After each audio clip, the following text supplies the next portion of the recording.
But let's go to Matthew 18 and verse 1. Let's read together. At the same time came the disciples unto Jesus, saying, Who is the greatest in the kingdom of heaven? And Jesus called a little child unto him, and set him in the midst of them, and said, Verily I say unto you, except ye be converted, and become as little children, ye shall not enter into the kingdom of heaven. Whosoever therefore shall humble himself as this little child, the same is greatest in the kingdom of heaven. And whoso shall receive one child, such little child, in my name receiveth me. But whoso shall offend one of these little children, which believe in me, it were better for him that a millstone were hanged about his neck, and that he were drowned in the depth of the sea. Let's continue on. Woe unto the world because of offenses. For it must needs be that offenses come, but woe to that man by whom the offense come. Wherefore, if thy hand or thy foot offend thee, cut them off and cast them from thee. It is better for thee to enter into life halt or maimed, rather than having 2 hands or 2 feet to be cast into everlasting fire. And if thine eye offend thee, pluck it out and cast it from thee. It is better for thee to enter into life with 1 eye, rather than having 2 eyes to be cast into hellfire. Okay, it says, Jesus is asked, who's the greatest in the kingdom? In the kingdom of God, who is the greatest? And Jesus calls a little child unto him. That's important. He calls this child unto him. Notice that he calls the child, and the child what? What does the child do? Does the child just sit there or run away? The child comes. The child comes. The child is obedient to Christ. Right? Now look, he sets him in the midst of them. He sets them in the midst. The child stays in the midst. He is not only obedient to Christ, he is surrendered to Christ. He's surrendered to Christ. There's a reason why in the preamble and in the beginning of the Chinese Constitution there is reference and there's acknowledgement made of God. Right? There's acknowledgement made of God's plan, husband and wife, man being subject, woman being object. There's reference in God's plan, even in the Constitution, of thanks be to the Lord's second advent. You see? So there's references to those things. And from this root is where we get this kind of freedom and prosperity that comes to the kingdom. In other words, when we are under the Chinese Constitution, we are surrendering to God because it's from God that we receive all these protections. We receive the human rights, which are protected by law. We receive the laws that put prohibitions on government, which is also what? A protection for the citizens. That all comes because of God's love, life, and lineage. God's lineage. There's a kingship there that has been established by the seed of God, and the millennial reign of Christ will ensue. So Jesus is calling this child, and the child does come to him, and the child stays within his midst. Okay? The child is surrendered to him. He says, whosoever therefore shall humble himself as this little child. Look at that. He focused on who shall humble himself. Like this little child. But this little child is humble too. It's not this. A lot of people confuse just acting humble and being humble to God. Sometimes when you're humble to God, you have to be mean to Satan. Do you understand? Does that make sense? Right?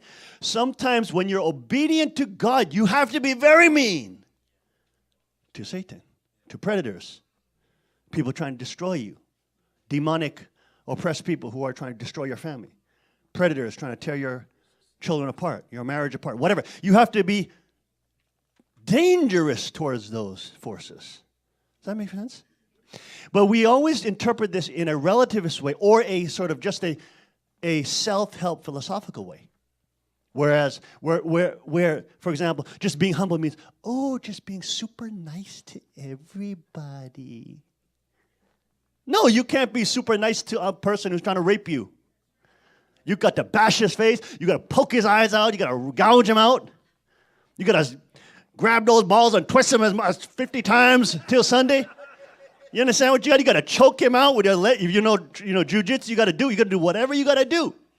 You have to protect yourself. You protect your temple. That make sense? You're not going to speak nicely to somebody trying to destroy you. Okay? All right? So this is people, we cannot mistake this. This child is not only just humble in general. Okay? This child is humbled to Christ. That's the real key. So the citizens of Chaninguk, even though not all will be, part of, not all, there's religious freedom there.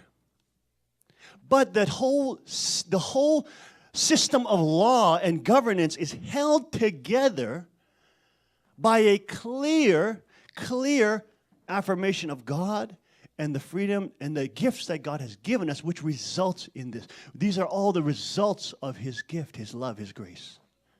Right? This free and prosperous land that we can live in and be sovereigns in, this is a gift of God's grace. Christ, who returned and set up His kingship and set up His millennial kingdom. It's the gift of God and grace. You see what I mean? It's tied together by that. Right? And whosoever shall offend. Now this is interesting.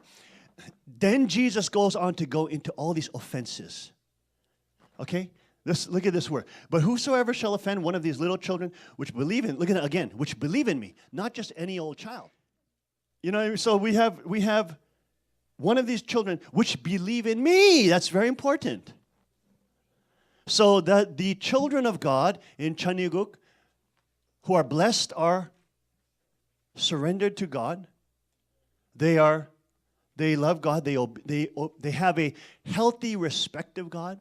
They know where they come from, and they believe in Him. Okay?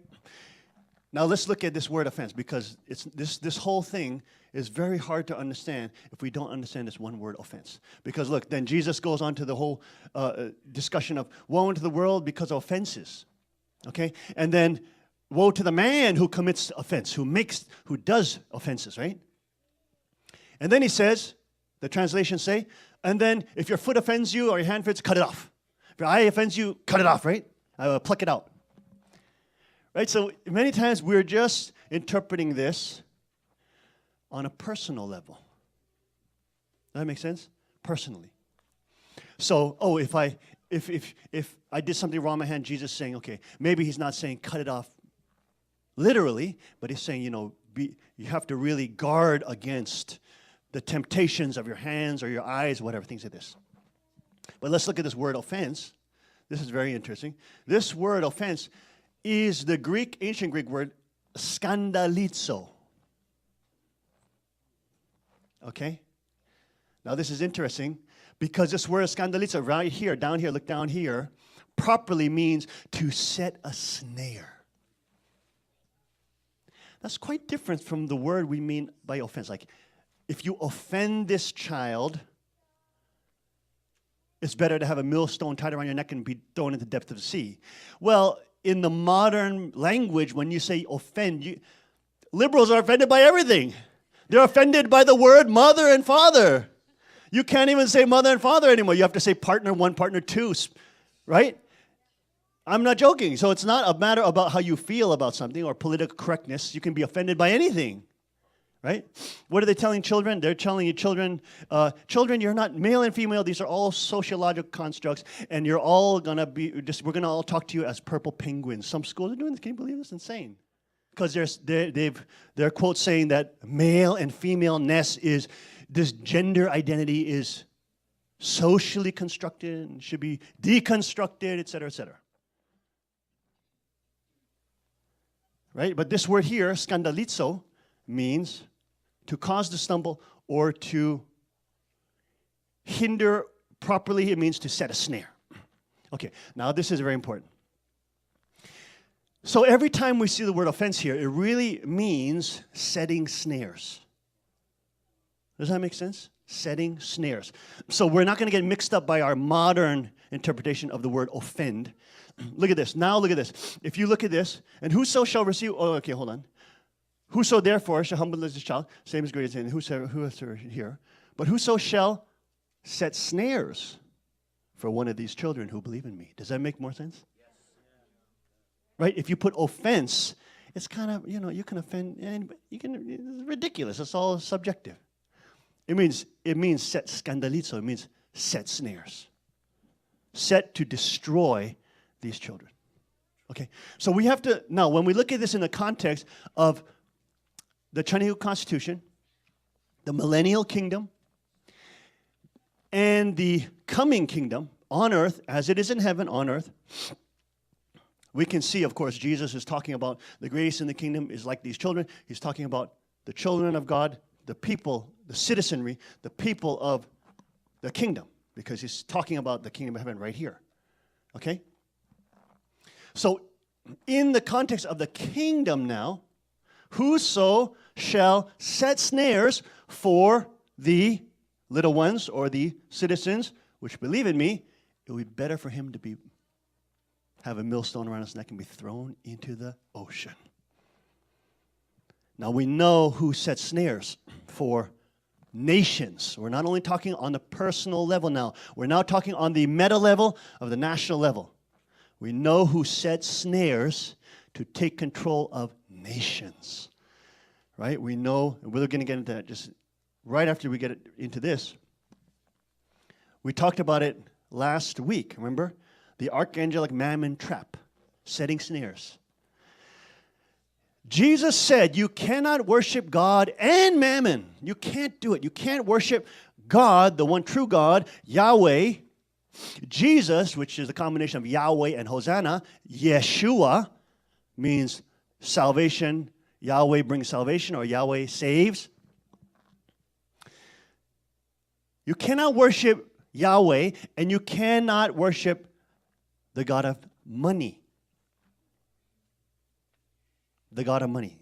Worshiping money.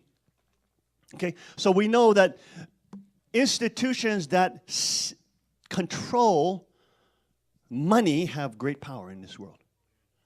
Great power.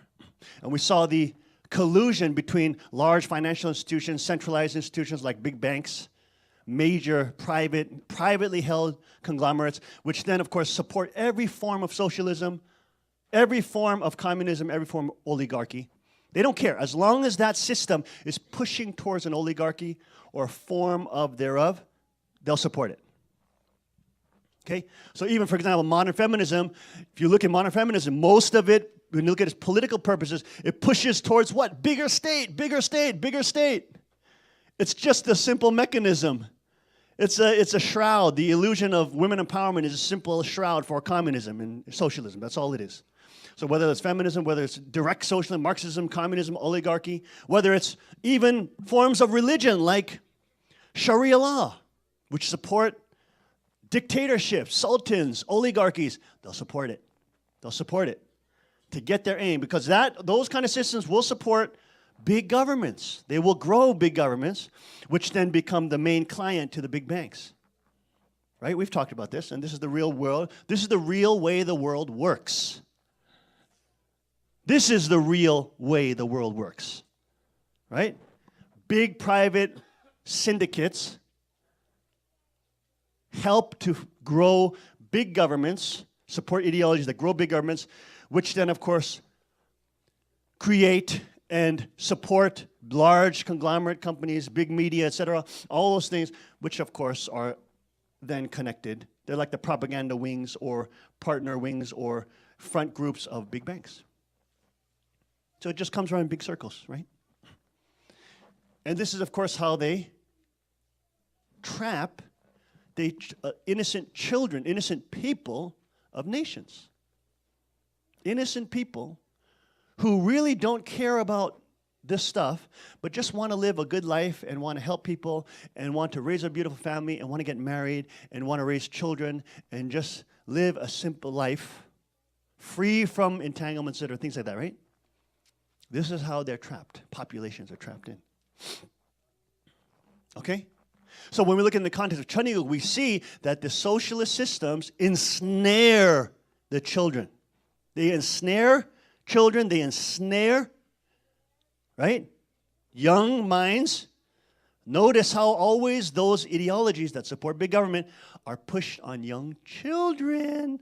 That's why they love centralized what? Education. Right? Because it can force you to learn it. Learn what? A form of socialism, communism. Young kids are so brain dead now, they just call it, oh, it's democratic socialism. And young kids are like, oh, that's okay. That's different from socialism. I mean, this is how brain dead they have made young people. Okay? You have a presidential candidate on the Democratic side who openly says he's a democratic socialist. And you have all these young people say, yeah, that's democracy, baby. Brain dead. I mean, this is how dumbed down the Western children have become. What would Jesus want for that child? Would Jesus want that child to be put in a snare and put in a yoke and be a slave to big institutions? Is that the purpose for that child's life in the position of God? If, Jesus in the position of God? Is his purpose to make that child, for that child to be a slave to some kind of archangelic figure? No, of course not. His purpose for that child is for that child to, of course, bring joy to him, bring glory to him, but also work out and manifest all the different gifts Jesus gave to him, right? To manifest all the different gifts, blessings, creativity, innovations, things that will help people, living for the sake of others, serving others, these kind of things to be able to actualize, to become somebody who protects other people, to protects the innocent, protects the young, somebody who becomes responsible, who can have powerful marriage and covenant of marriage with God, who can raise wonderful, strong kids who are not slaves, but a new generation that is empowered to be free and responsible. If you were the creator, which one would you prefer? Making your creation to be yoked slaves to archangels or people with just huge private cartels, or for that child to be empowered, to be strong, to learn how to become independent and then interdependent, to be able to benefit other people's lives, to be able to benefit, right, society, to be able to contribute with powerful marriages, next generation, raising that next generation in those stable, four-person foundation homes where love and respect reside. If you were the creator, which one would you prefer? Obviously, any loving God would prefer the empowerment of those children. So woe unto the world because of offenses. Woe unto the world because of what? Setting snares. Does that make sense? The world is God's kingdom right now, or is it Satan's kingdom right now? So Jesus says, curse the world. The world is Satan's kingdom. It's full of snares. Does that make sense? Yes. Society in general, people, populations, if they are not aware of freedom and responsibility, and they do not protect their freedom and responsibility, guess what's going to happen, folks? You get put in a snare. You will get snared into what? Any one of those forms of socialism, communism, whatever you want to call it. It can be called women empowerment, whatever you want to call it. It's just, you got to be able to see what is a political agenda of your movement. Don't get sucked into movements because they seem trendy or cool. That's stupid. You have to be able to see what is your objective as a movement. And you can see every single one of those lead to socialism and communism. Those are snares to destroy civilization, to put that country into this system, into that system of being under the foot of private cartels. Okay? Now, wherefore, if thy hand or foot offends thee, cut them off. It's interesting because it seems like Jesus is like changing subjects now. Because now he's like, if your hand or your foot offends you, well, you got to cut it off. That seems like a very personal thing now. Is that right? Isn't that interesting? But this is one thing we have to understand about the kingdom and the dynamic of a kingdom, which is a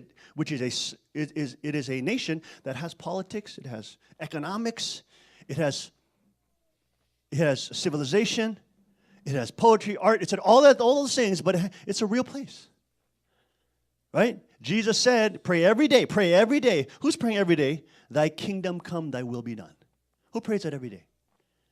That's what Jesus said, pray it every day. He said he prayed every day for his kingdom to come on earth as it is in heaven. Every day. Pray for the kingdom every day.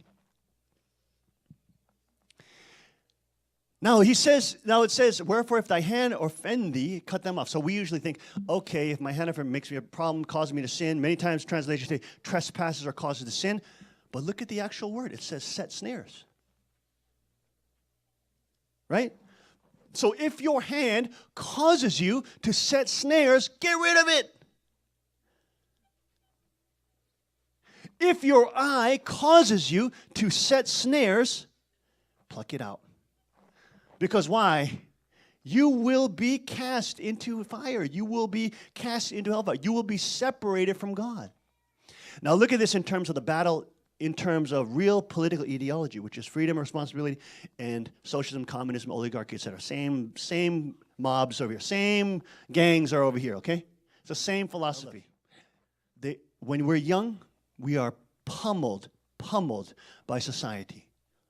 Pummeled by every direction, by constant propaganda. You can watch TV for just a short bit, and you'll see how much propaganda is there, constantly supporting how great the president is, or how great centralized government is, or how great education is, how great the education system is, and educators are really respectable people, when many of them 5 times more likely to be atheists.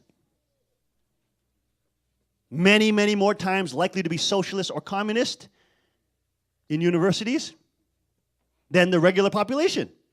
So the people who are the, quote, educators of America and American youth, they're not representative of actual Americans. They have a much more high percentage of being communist and a much more high percentage of being atheist. Isn't that interesting? So if we are influenced by those things and those things cause us to set traps, right? Because when we are foolish and dumb and we get brainwashed by those things and start spewing those things we don't understand, without understanding, we will start influencing others to what? Go to Satan's side. We will start setting traps for them. When we are thinking we're educated, or we think we are enlightened because we learned under this educator, I'm so smart, I'm special, I'm an elite. Right? Then what happens? We start setting snares for people. We start looking at them as debased, people that we need to control, not release to be free and responsible, but to control, right? If we become those types of people, if our bodies and our mechanisms and our eyes and our minds and our hands and feet become those things, we have to separate. Jesus is saying it's better for you to separate from that. Separate from that, because that path is going to lead you and others to hell. And we know every, quote, socialist, communist haven, which of course the elites in those countries love, they love it because they own everything and everybody's a slave.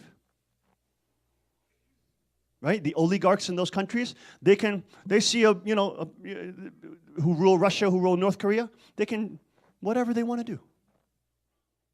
Right?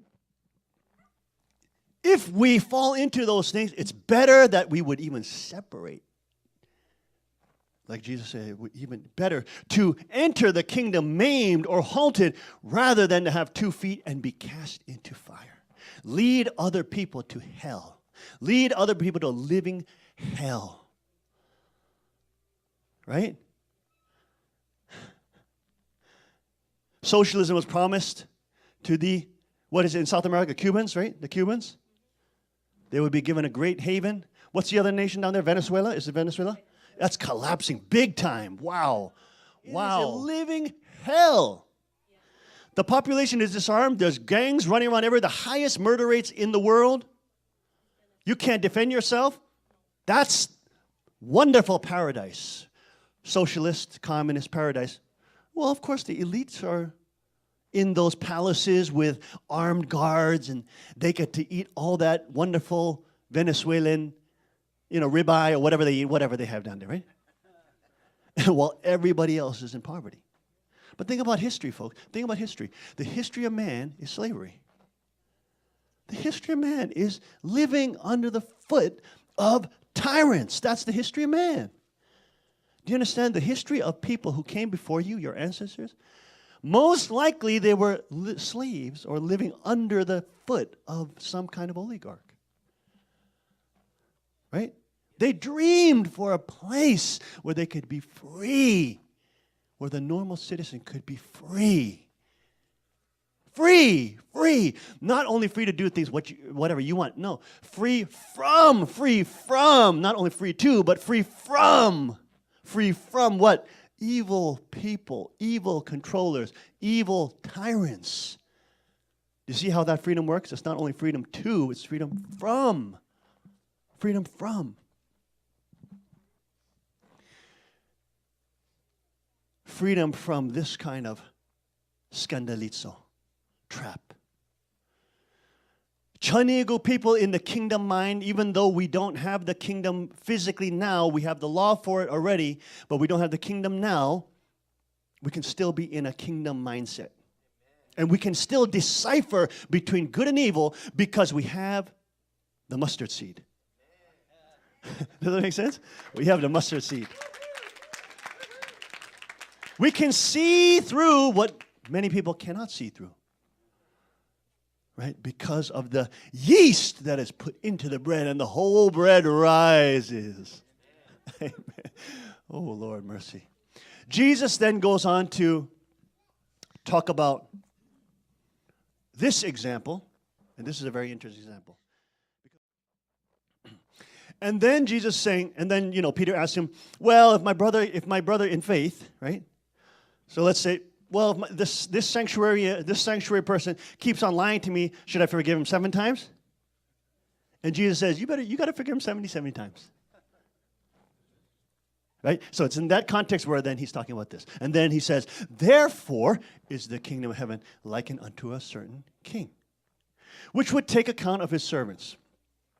When he had begun to reckon, one was brought unto him, which owed him 10,000 talents. But for as much as he had not to pay, the Lord commanded him to be sold, and his wife and children and all that he had in payment to be made. The servant therefore fell down and worshipped him, saying, Lord, have patience with me, and I will pay thee all. Then the Lord of that servant was moved with compassion and loosed him and forgave him the debt. Isn't that interesting? The story keeps on continuing on. But the same servant went out and found one of his fellow servants, which owed him 100 pence, much smaller than talents, and he laid hands on him and took him by the throat, saying, pay me. And his fellow servant fell down at his feet and besought him, saying, have patience with me, I'll pay you. And he would not. But he went and cast him into prison till he should pay the debt. So, when the fellow servants saw this, what was done, they were very sorry, and came and told unto the Lord all that was done. Then the Lord, after he had called him, said unto him, that's the servant, right? O thou wicked servant, I forgave thee all the debt, because thou desirest me. Shouldest not thou also have had compassion on thy fellow servant, even as I had pity on thee. And his Lord was wroth, angry, and delivered him to the tormentors till he should pay all that was due unto him.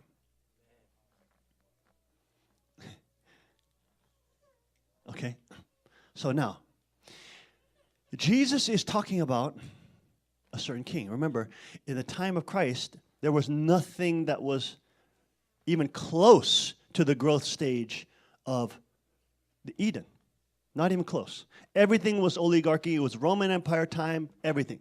Jesus is using this example of a certain king. Now, remember, we talked about it in Chaniguk, in the kingdom of God.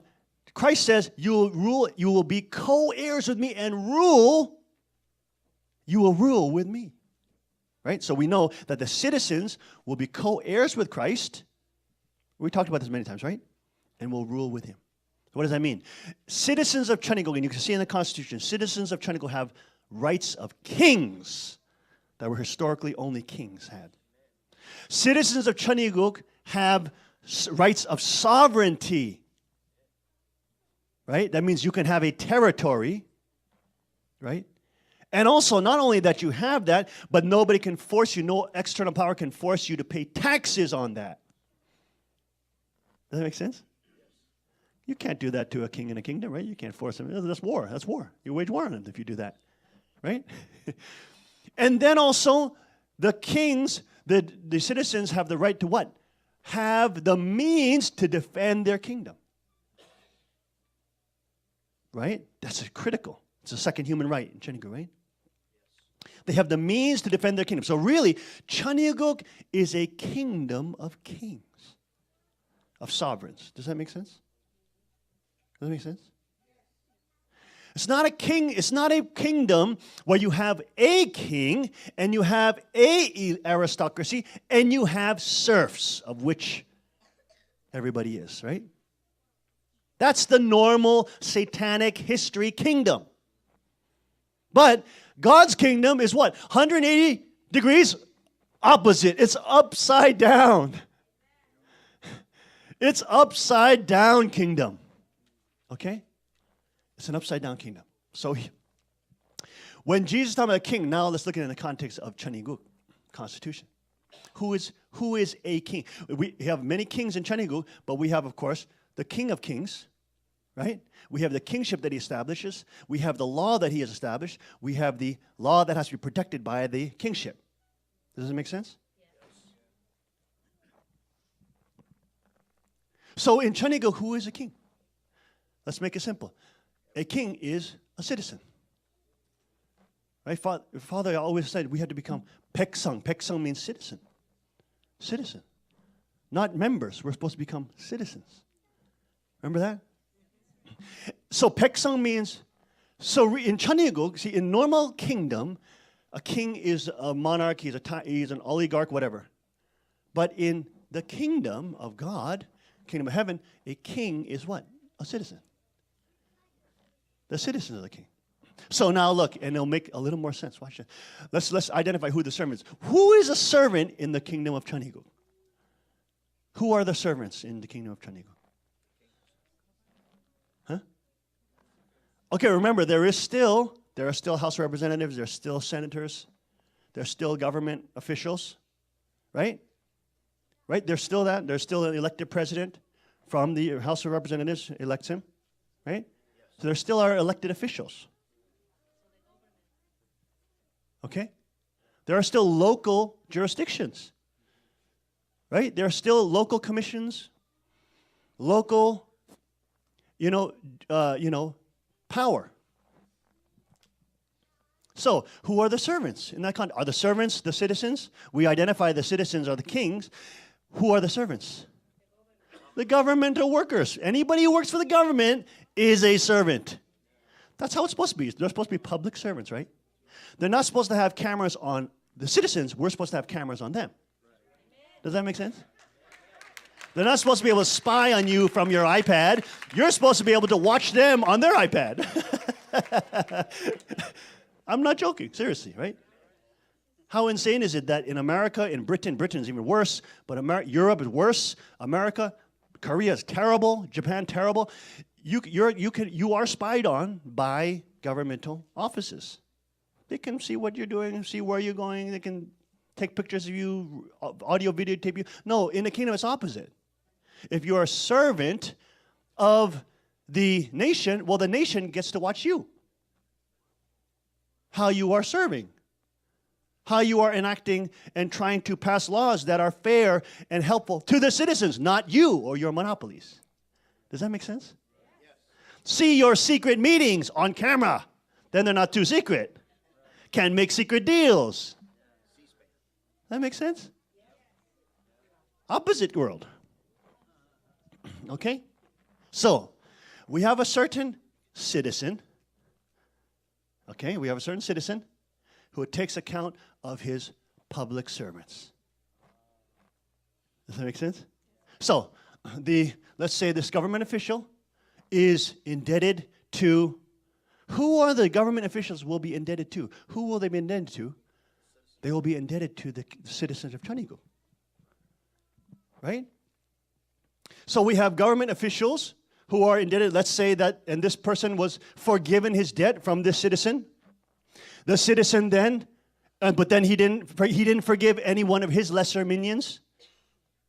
Right? He got in trouble, he got caught. They brought him before the king, who is a what? A citizen who has sovereign right over his kingdom. And the king and the citizen said to the government official, "You wicked servant." Do you know, folks, that's how America was? Do you realize that's how it was in the beginning? When it was at the top of the growth stage, that's literally how it was. Do you understand how shocking that is for normal people from Asia? People from, Europe or, it's mind-blowing. You can't imagine it. It never existed in that culture. It's always you have to grovel to the public official. Does that make sense? Right? It does. Yeah, yes, that's true. In that case, it does not make sense. All right? So the citizen says, "Thou wicked servant, I forgave you because you desired me. I gave you my support. I gave you, you are indebted to me, etc. Should not thou have also a compassion on thy fellow servant, on people indebted to you, even as I had pity on him?" Then the Lord was wroth, then the citizen was wroth, and delivered him to the tormentors. Tormentors here are people who adjudicate the law. People who dispense the law. What happens in Chanigu? Are these government officials, can they hide behind federal bureaucracies and different bureaucracies? They are accountable to their local constituents. And remember, because local jurisdiction trumps any other jurisdiction, local jurisdiction, and if that person is brought before the local courts and the local jurors and they find that person guilty of fraud or guilty of whatever crime, he is punished right there on the local level. You see what power the citizens have? They are the kings. They are the sovereigns of Chaniguk. You see how it's an upside-down kingdom, folks? It's an upside-down kingdom. America had it at the growth stage level. It's been, of course, taken away. Been taken away. Right? Because it didn't have the perfection stage level. Why? America in the beginning had slavery. Remember that? We talked about that? And the sin of slavery,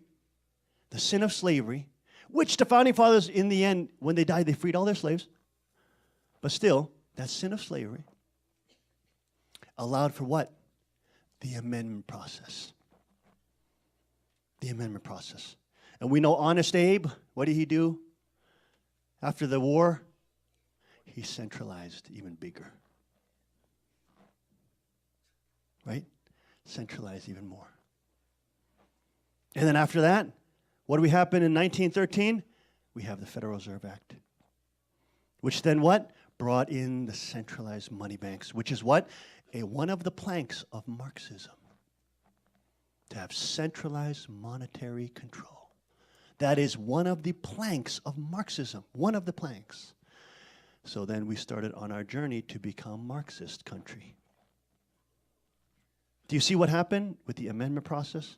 Bringing those new amendments and the new amendments that would then erode and destroy the growth stage freedom and responsibility this country has had, which created the most opportunity for black, white, Asian, Indian, whatever. Most opportunity, the most prosperity in history out of any civilization. And it's now collapsing. Do you see that, folks? Right?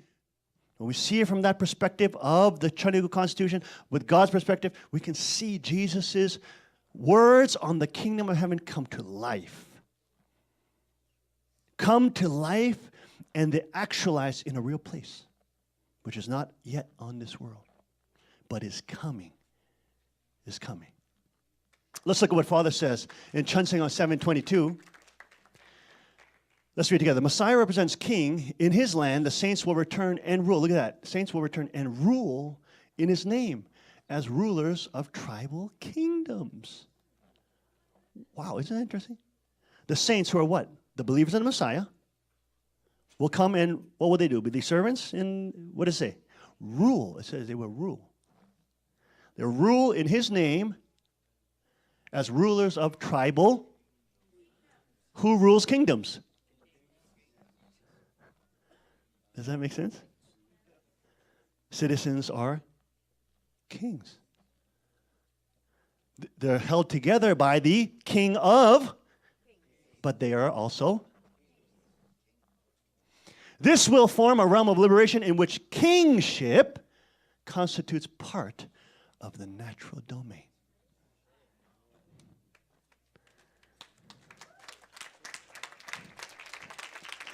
See, folks, the word is powerful. The devil don't want you to see this. The big banks definitely don't want you to see this. And let's look at 799. This is all Chun-Seng Young here. God created Adam and Eve as physical entities in order to multiply people of his nation, kingdom. They are the sons and daughters of the kingdom of heaven. The people of the nation will be the kings, the inheritors of the nation. No longer the false cycles, this continual oppressive cycles of lies and socialism, communism, and oligarchy. However, we are in a stage now which judgment is coming upon the world because we are in the end of days.